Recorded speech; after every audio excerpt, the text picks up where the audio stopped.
বিক্ষোভ আজকে সনাতনীরা জেগে গেছে। আপনারা ভালো করে জানেন, এই কদিন আগে ককরোচ জনতা পার্টি তারা বাইরে থেকে ফান্ডিং নিয়ে এসে, চায়না থেকে ফান্ডিং নিচ্ছে, আমেরিকা থেকে ফান্ডিং নিয়ে এসে দেশের সুরক্ষাকে বিঘ্ন করতে চায়, তারা দেশকে বিভাজন করতে চায়। তো তা কোনোভাবে আমরা মেনে নেব না।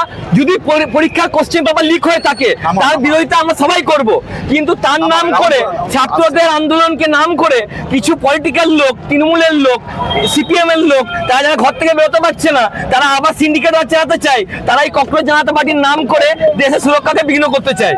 আমরা তার বিরোধিতা করি, তা কোনোভাবে মেনে নেবো না। যদি মনে করে তারা এই ককরোচ জনতা পার্টির নাম করে বেরোবে, তো আমাদের কাছে একটা লাল হিট আছে, যখন আপনারা বেরোবেন